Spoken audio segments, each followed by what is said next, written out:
भीमताल विधानसभा के संघर्षशील नेता पूर्व दर्जा राज्य मंत्री हरीश पनेरू ने भीमताल विधानसभा के व्यापारियों को बचाने के लिए भरी हुंकार। भीमताल में सभा को संबोधित करते हुए उन्होंने कहा कि उत्तराखंड के मूल निवासी व्यापारियों को भी बचाना अति आवश्यक है, क्योंकि इन व्यापारियों से हमारे पहाड़ों के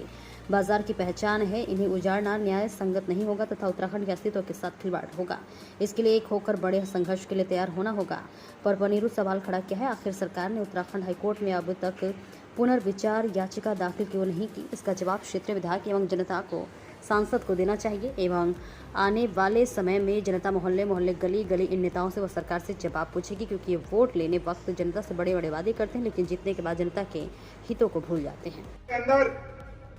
जो 50-100 सालों से मैं अपने खंसियों उदाहरण, पतलोट का उदाहरण, अपने गलनी का उदाहरण, अपने देवली का उदाहरण, माननीय नवीन वर्मा जी, आप तो हमारे इलाके के रहने वाले हैं, आपको प्रणाम और नमन करने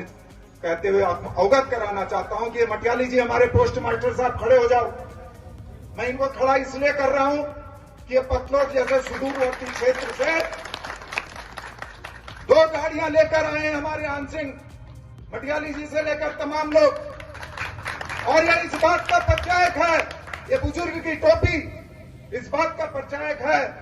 कि इस देवभूमि, इस भीमताल के अंदर, इस उत्तराखंड के अंदर जब जब अन्याय होगा,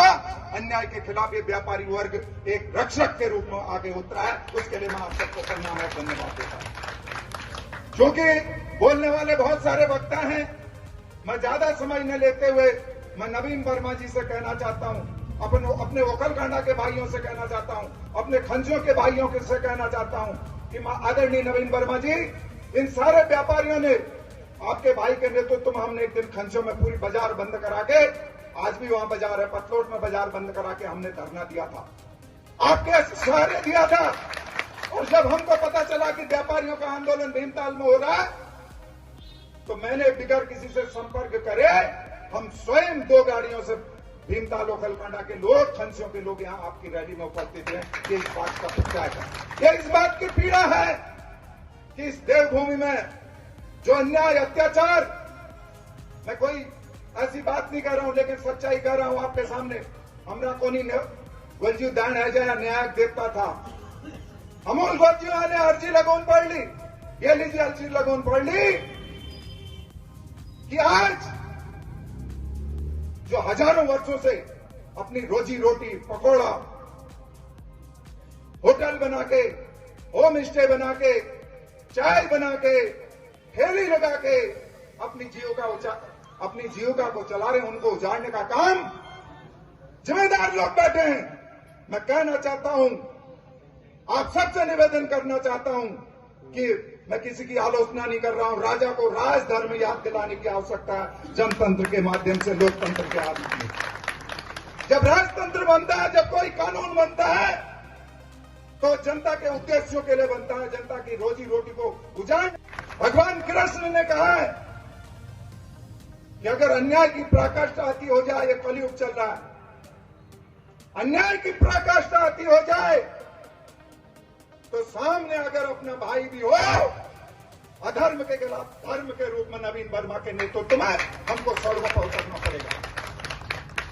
मैं ज्यादा कुछ नहीं कहते हुए, क्योंकि कहने का बहुत मन था, बहुत सारी पीड़ाएं हैं, बहुत सारी बातें हैं,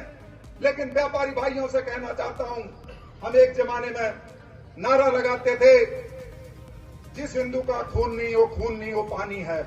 मैं आपसे नारा देना चाहता हूं, आपसे इस पीड़ा के खिलाफ, जिस पहाड़वासी का, जिस उत्तराखंडी का खून नहीं खोले, वो खून नहीं हो, पानी है। मैं आपसे कहना चाहता हूं, आपसे निवेदन करना चाहता हूं। आज हाईकोर्ट की आड़ में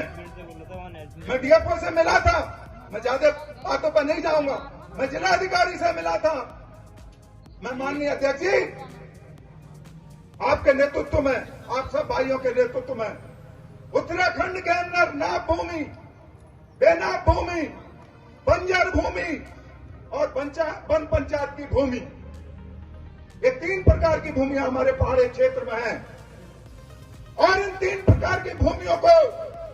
मालिका हक देने के लिए सरकार को पहल करनी चाहिए। हम इस मंच से निवेदन करते हैं उनसे कि राजा जागो, पहाड़ के लोगों को, बसे हुए लोगों को मालिकाना हक दो, और जो रोड के किनारे बैठे हुए इनको पट्टे दो। हम ये कहना चाहते हैं, क्योंकि यह कानून इसलिए कह रहा हूं, हमारे भाई गोयल जी बैठे हैं, ये जानते हैं इनकी तराई में बहुत बड़ी मिल है। हमारे रुद्रपुर के अंदर सरकार ने नजूल भूमि का मालिकाना हक देने के लिए कैबिनेट से प्रस्ताव पास करवाया और उसको विधेयक बनाकर पट्टे देने का काम करा। हम इस मंच से नवीन वर्मा के नेतृत्व में कहना चाहते हैं, सरकार इसको विधेयक पारित करे और माननीय न्यायालय में पुनर्विचार याचिका। ये सवाल है बहुत बड़ा कि सरकार ने, जो सरकारी वकील एडवोकेट जनरल होते हैं, उन्होंने क्यों नहीं पुनर्विचार याचिका इस उत्तराखंड के वासियों के व्यापारियों की ओर से लगाई कि एक तरफा फैसला सुप्रीम जो हाई कोर्ट ने दिया। ये चिंता का विषय है और मैं उन लोगों से कहना चाहता हूं जो राजा बने बैठे हैं, जो हमारे खेनवार हैं, जो हमारे सुख दुख के हरता हैं, उनसे निवेदन करना चाहता हूं कि जागो, राजधर्म का पालन करो, वरना रावण की कुर्सी गई थी, तुम्हारी भी कुर्सी जाएगी। मैं आपसे कहना चाहता हूं, भगवान राम के रूप में जो ये व्यापारी निकले हैं, इस जलजले में हम जब निकलेंगे और एक तूफान बनकर निकलेंगे, उसके अंदर से अगर जिस तरह से हमने एक उत्तराखंड राज्य की लड़ाई लड़ी थी, मैं तो नवीन वर्मा जी का जिस दिन आदेश होगा, आपका भाई लाश पर उतरने से, सोने से, लड़ने से, जेल जाने से आपके नेतृत्व में कभी नहीं डरेगा। और मेरा भाव निस्वार्थ होगा, हमको किसी भाव में नहीं जुड़ना। व्यापार मंडल के नेतृत्व में हमको आगे बढ़ना है और इस लड़ाई को ऐसा हो नहीं सकता है। जब आंच आए असूलों से तो टकराना जरूरी है। अगर उत्तराखंड वासियों व्यापारी हो, जिंदा हो, तो जिंदा देखना जरूरी है। मैं